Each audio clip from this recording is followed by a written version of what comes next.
Hello! నేను ఈ రచన. Welcome to political point.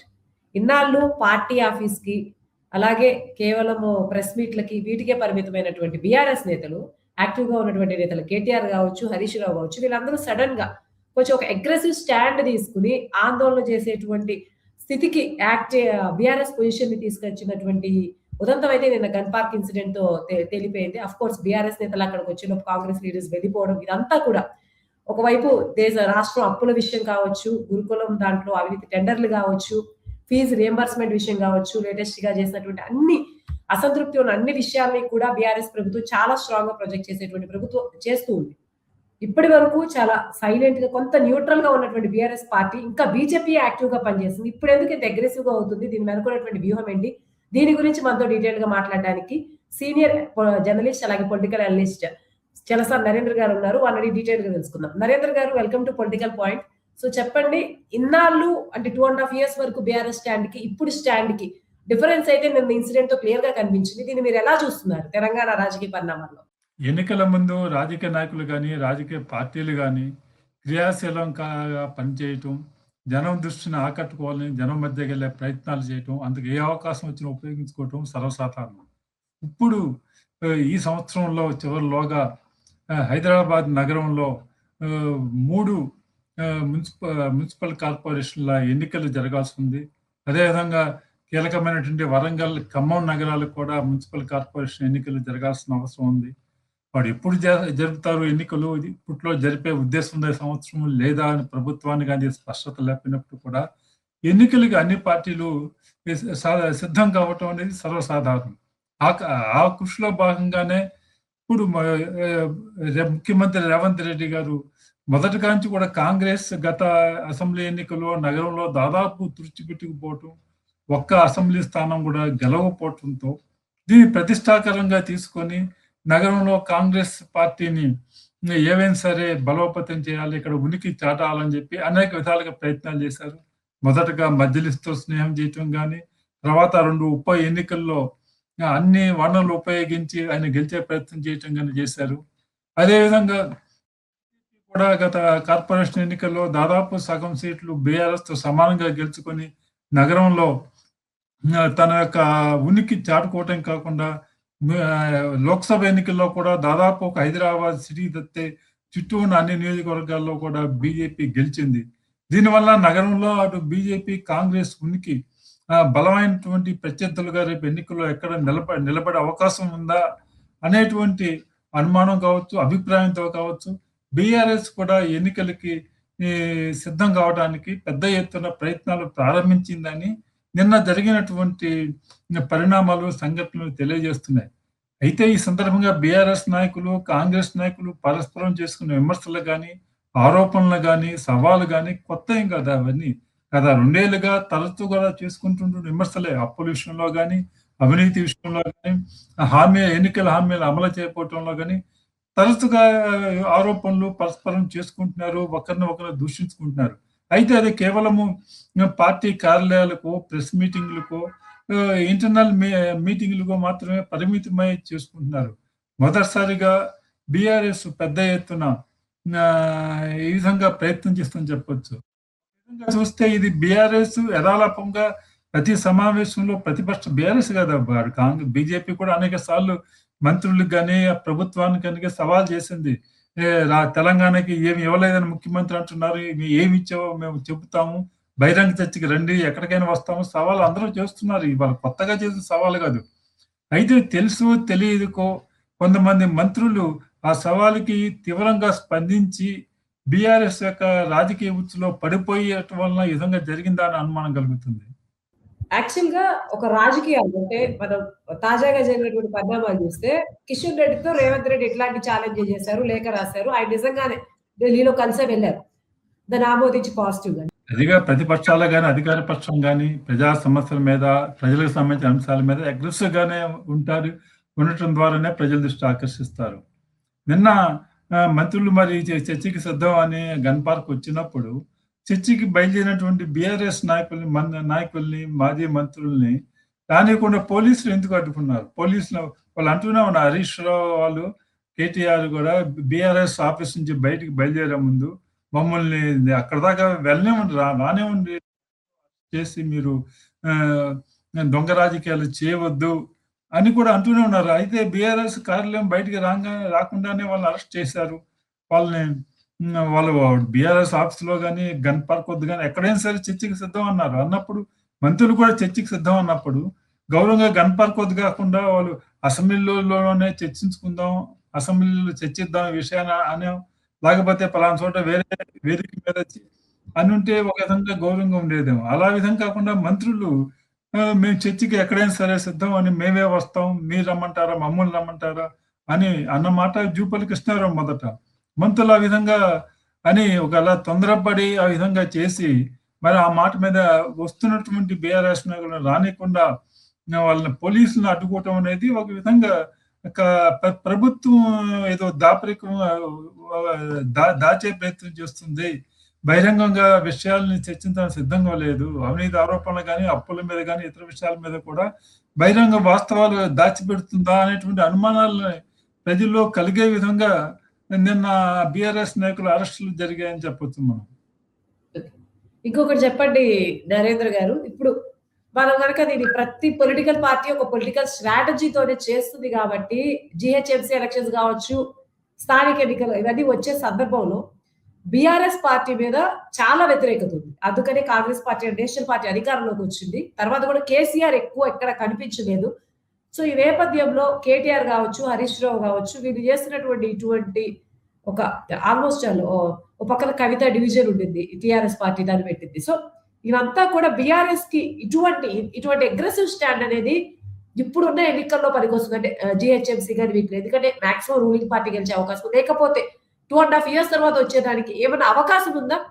BRS అది కోల్పోయిన నమ్మకాన్ని ఇటువంటి అగ్రెసివ్ స్టాండ్ ద్వారా పెంచుకునే అవకాశం ఎంత? ప్రజల్లో ఇవాళ కూడా బీఆర్ఎస్ మద్దతుదారులు గాని, దానికి ఒక బలమైనటువంటి రాజకీయ పక్షం తెలంగాణలో ఎన్నికల్లో చెప్పుకోదగినటువంటి సీట్లు గెలవలేకపోవచ్చు, అధికారం కోల్పోవచ్చు గాని, అది అంత మాత్రాన ఆ పార్టీని తెలంగాణ రాజకీయాల నుంచి మనం కొట్టిపారేయలేం. ముఖ్యంగా హైదరాబాద్ నగరంలో గాని ఆ పార్టీ ఉనికి మొదట్లో 2014లో కూడా కాంగ్రెస్ పార్టీ లాగా బీఆర్ఎస్ హైదరాబాద్‌లో పెద్దగా ఎక్కువ సీట్లు గెలవలేదు. ఆనాడు తెలుగుదేశం, బీజేపీ, మజ్లిస్ వాళ్ళు ఎక్కువ మెజారిటీ సీట్లు వాళ్ళు గెలిచారు అప్పుడు 2014లో కూడా. కాబట్టి అధికారంలోకి వచ్చిన తర్వాత బీఆర్ఎస్ మజ్లిస్‌తో చేతులు కలిపి తన యొక్క ప్రాబల్యాన్ని హైదరాబాద్ నగరంలో పెంచుకుంది. ఇవాళ రేవంత్ రెడ్డి కూడా దాదాపు బీఆర్ఎస్ మార్గంలోనే అదే విధంగా హైదరాబాద్‌లో తన యొక్క ప్రాబల్యాన్ని, బలాన్ని పెంచుకునేటువంటి ప్రయత్నం చేస్తున్నారు. ఈ ప్రయత్నంలో అంటే నిజంగా ఎన్నికల్లో ఏ మేరకు విజయం సాధిస్తారు, ఎవరు సాధిస్తారు, ఎవరి ఎత్తుగడలు ఫలిస్తాయి, ప్రజలు ఎవరికి మొగ్గు చూపుతారు, ఎందుకు మొగ్గు చూపుతారు అనేది ఎన్నికల సమయంలో చూడాలి. అది ఇప్పుడే మనం ఊహించలేం. అయితే ఒక రాజకీయ పార్టీగా రాష్ట్రాన్ని 10 ఏళ్ళు ఏలిన పార్టీగా దాదాపు 2 దశాబ్దాలకు పైగా తెలంగాణ ప్రజలను ప్రభావితం చేసినటువంటి ఒక ముఖ్యమైనటువంటి రాజకీయ పార్టీగా బీఆర్ఎస్ తన రాజకీయంగా రంగంలో తన యొక్క ఉనికిని చాటుకునే ప్రయత్నం అవకాశం వచ్చిన 10 సార్లు ప్రయత్నం ఉంటుంది. అది సహజం అది. దాని గురించి అది ఎన్నికల్లో ఫలితాలు ఎలా ఉంటాయనేది ఇప్పుడు ఎమ్మటే మనం చెప్పలేము. సో నరేంద్ర గారు ఫైనల్ గా ఒక క్వెషన్. ఓకే. బీఆర్ఎస్‌ది పక్కన పెడదాం. కాంగ్రెస్‌కి వద్దాం. నిన్న మీటింగ్ జరిగింది. అంతా జరిగినా సరే, కొంత కాంగ్రెస్‌లో కూడా అసమ్మతి వర్గం అనేది ఉంది. ఒక పక్కన రేవంత్ రెడ్డి వర్గం నాయకులు ఒకవైపు, సీనియర్ నేతలు కోమటిరెడ్డి రాజగోపాల్ రెడ్డి కావచ్చు. నిన్న ఆఖరికి ఈ మీటింగ్‌కి దేవాదాయ శాఖ మంత్రి కొండా సురేఖ కూడా హాజరు కాలేదు. అంటే యాదాద్రి బోర్డు విషయంలో జరిగినటువంటి విభేదాలు ఇవన్నీ కూడా. అన్నీ చాలా వెరీ క్లియర్‌గా బహిరంగంగానే రేవంత్ రెడ్డికి వ్యతిరేకత ఉందని, అంటే సీనియర్ నేతలకి కొంత ఇంపార్టెన్స్ ఇవ్వట్లేదు, వలసొచ్చినటువంటి నాయకులకి ఎక్కువ ఇంపార్టెన్స్ ఇస్తున్నారనేటువంటి అసంతృప్తి అన్నది క్లియర్ గా పెరిగిపోతుంది. వాళ్ళు ప్రెస్ వచ్చి డైరెక్ట్ స్టేట్మెంట్స్ కూడా ఇస్తూ ఉన్నారు. సో ఈ నేపథ్యంలో ఒక్కో పక్కన బీఆర్ఎస్ ప్రభుత్వం కూడా ఇప్పుడు కొంచెం చాలా స్ట్రాంగ్ అపోజిషన్ గా ఉండే ప్రయత్నం చేస్తూ ఉంది. బీజేపీ కూడా అంతే స్ట్రాంగ్ గా ఉండే ప్రయత్నం చేస్తున్న నేపథ్యంలో కాంగ్రెస్ మీద ఎటువంటి ప్రభావం చూస్తుంది? ఎందుకంటే రేవంత్ రెడ్డి డైనమిక్ లీడర్ కాబట్టి ప్రధానికి ఆన్సర్ ఇచ్చుకుంటూ వెళ్తున్నారు కానీ స్వయంగా తన పార్టీలోనే ఇన్ని అసంతృప్తులు ఉన్నప్పుడు బీఆర్ఎస్ పార్టీ లాంటి స్ట్రాంగ్ పార్టీ, అది స్ట్రాంగ్ అపోజిషన్ అయితే ఇప్పుడు రేవంత్ రెడ్డి మీద, కాంగ్రెస్ ప్రభుత్వం మీద ఎటువంటి ఇంపాక్ట్ ఉండబోతుంది? నిన్న ఈ మంత్రుల యొక్క వ్యవహార శైలి మీద స్వయంగా ముఖ్యమంత్రి నిన్న మంత్రివర్గ సమావేశంలో అసంతృప్తి వ్యక్తం చేసినట్లు కూడా వార్తలు వచ్చినాయి. వాళ్ళ ముఖ్యంగా మూసీ నది యొక్క సుందరీకరణ యొక్క ప్రాజెక్టు మొదటి దశ పూర్తయిన తర్వాత జిహెచ్ఎంసీ ఎన్నికలకు వెళ్దాం అని హడావిడిగా నిన్న మొదటి దశకి నిధులు మంత్రివర్గంలో ఆమోదం చేశారు. దాంట్లో ఉత్తమ్ కుమార్ రెడ్డి లాంటి మంత్రులు ప్రశ్నించారు ముఖ్యమంత్రిని. అసలు ఎక్కడి నుంచి నీళ్ళు ఇస్తారు మూసీ నదికి? అలాంటి ప్రాజెక్టుని పట్టుకుని మీరు అనవసరంగా అబాస్ పాలు కావడం తప్పితే అది సాధ్యం కాదు అన్నట్టుగా మాట్లాడారు. అదేవిధంగా రేవంత్ రెడ్డి కూడా మంత్రుల్ని ఈ విధంగా మీరు సవాలు విసరడం ద్వారా బీఆర్ఎస్ ఉచ్చులో చిక్కుకున్నారు. మొన్నే రైతు భరోసా నిధులు విడుదల చేశాం. దానివల్ల రైతులు మనకు వచ్చినటువంటి మంచి పేరు కానీ ఇమేజ్ని అంతా కూడా డైవర్ట్ చేయటం కోసం ఇవాళ మీరు ఈ సవాలు విషయం ఉపయోగపడింది. దీనివల్ల మనకి కాంగ్రెస్ పార్టీకి, ప్రభుత్వానికి, ప్రజల్లో ఇమేజ్లో చాలా నష్టం జరిగిందని స్వయంగా ముఖ్యమంత్రి అన్నట్టు వార్తలు వచ్చాయి. నిజంగా మీరు సవాల్ చేసిన వాళ్ళు వెళ్ళాల్సింది, మీరు వెళ్ళకుండా ఎందుకు చేశారని ఆయన అడిగినట్టు. అయితే పోలీసులు మంత్రుల యొక్క ఆర్డర్ లేకుండా, ప్రభుత్వం లేకుండా వాళ్ళు అరెస్ట్ చేశారని మనం చెప్పలేం. ఈ విషయంలో రేవంత్ రెడ్డికి ఉన్న ఇబ్బందులు, ప్రభుత్వానికి అధికార పార్టీకి వాళ్ళకున్న ఇబ్బందులు ఉన్నాయి. హైదరాబాద్ గురించి కానీ, పరిపాలన గురించి కానీ, ఇరిగేషన్ ప్రాజెక్టులు కానీ, అనేక ఇరిగేషన్ ప్రాజెక్టులో అసలు ఏం సమీక్ష కూడా జరగట్లేదని మంత్రులైన ముఖ్యమంత్రిని అడిగారు. దాని ఎందుకు క్యాబినెట్ ముందు రావట్లేదు ఏంటని. అయితే వచ్చే సమావేశంలో, మంత్రుల సమావేశంలో వాటినే మొదటి అంశంగా చర్చిద్దామని ముఖ్యమంత్రి చెప్పినట్టు వచ్చింది. కాబట్టి అనేక సమస్యలు సహజంగానే అధికార పార్టీగా ఉన్నప్పుడు ప్రతిపక్షాల విమర్శలతో పాటు వాళ్ళు చేసిన వాగ్దానాల అమల్లో కానీ, కార్యక్రమాల్లో కానీ, ఆర్థిక పరమైనటువంటి సమస్యలు కానీ, పథకాల అమల్లో ఉంటాయి ఇబ్బందులు. వాటన్నిటిని ఎదుర్కొని రాజకీయ ఎత్తుగడల ద్వారా, వ్యూహాల ద్వారా ప్రజల అభిమానం పొందేటువంటి ప్రయత్నం అధికార పార్టీ చేస్తుంది. ఆ ప్రయత్నంలో రేవంత్ రెడ్డి ఇప్పటివరకు విజయంగానే చూస్తూ వచ్చారని మనం చెప్పవచ్చు. సో ఇప్పుడు ఫైనల్ గా మీరు దీని గురించి ఏమనుకున్నారో కన్క్లూడ్ చేయండి. అంటే మీరు ఆల్మోస్ట్ ఆల్ చెప్పేశారు ఇవన్నీ సహజమని. కానీ కేసీఆర్ యాక్టివ్ గా కనిపించకుండా అట్లీస్ట్ నెక్స్ట్ లీడర్స్ ఎవరికి ఒక పక్కన కేటీఆర్, హరీష్ కనిపిస్తున్న సందర్భంలో ఇది ఎంతవరకు అంటే ఇలా రూట్ మార్చడం అనేది, అంటే 2.5 years వీళ్ళు ఇంతే అగ్రెసివ్ గా ప్రతిదాన్ని కూడా ఇంతే సీరియస్ గా తీసుకుని వాళ్ళకి ఛాలెంజెస్ విసురుతూ వాళ్ళు వస్తే ఓకే, రాకుండా ఇటువంటి సంఘర్షణలు గనక అయితే ప్రజల్లోకి ఒక నెగిటివ్ ఇమేజ్ గనక పెంచే ఇది ఉంటే బీఆర్ఎస్ కి మళ్ళీ అధికారంలోకి వచ్చే ఛాన్స్ ఉంటుంది అనుకుంటున్నారు. అంటే ఇదే అగ్రెసివ్ స్టాండ్ 2.5 years కూడా మెయింటైన్ చేయగలిగింది. కేసీఆర్ మొదటి కాంచి కూడా బీఆర్ఎస్ వాళ్ళతో అదే మాట చెప్తున్నారు. ఇప్పటి నుంచి వెళ్ళి మీ ఎనర్జీస్ వేస్ట్ చేయటం ఎందుకు, అసలు మీరు ఆగండి, ఇంకా ఉంది కదా పరిపాలన, ప్రభుత్వాన్ని తప్పులు చేయనివ్వండి, ప్రజల్ని ఇబ్బందులు పడనివ్వండి, అసంతృప్తి పెరగనివ్వండి. పెరిగిన తర్వాత మనం ఎన్నికల ముందు వెళ్దాం ప్రజల దగ్గరికి, అప్పుడు మనం ప్రయోజనం పొందొచ్చు. ఇప్పుడు నుంచి వెళ్ళి ఉన్న ఎనర్జీస్ ఎందుకు మీరు వేస్ట్ చేసుకుంటారు అని కేసీఆర్ వ్యూహాత్మకంగానే ఆయన ప్రభుత్వంలో ఉన్నప్పుడు గతంలో కూడా ఎప్పుడు ఫ్రీక్వెంట్ గా జిల్లాలు టూర్ చేయటం కానీ పద్దాక జనంలో వచ్చి చేసేవాళ్ళు కాదు. ఎప్పుడో ఒకసారి ఒక భారీ బహిరంగ సభ పెట్టడం, భారీ ఏదో ఒక మ్యాజిక్ లాగా క్రియేట్ చేయటం, అప్పుడు జనం మధ్యకి రావటం చేస్తుంటాడు ఆయన. అది ఆయన వ్యవహార శైలి. Sorry to interrupt. ఒకటి, ఈ రెండిట్లో ఏది బెటర్ స్ట్రాటజీ? అంటే జస్ట్ ఎన్నికల ముందు ఒక 6 months మీరు అన్నట్లు మ్యాజిక్ చేస్తూ వెళ్ళడం బెటర్ స్ట్రాటజీయా?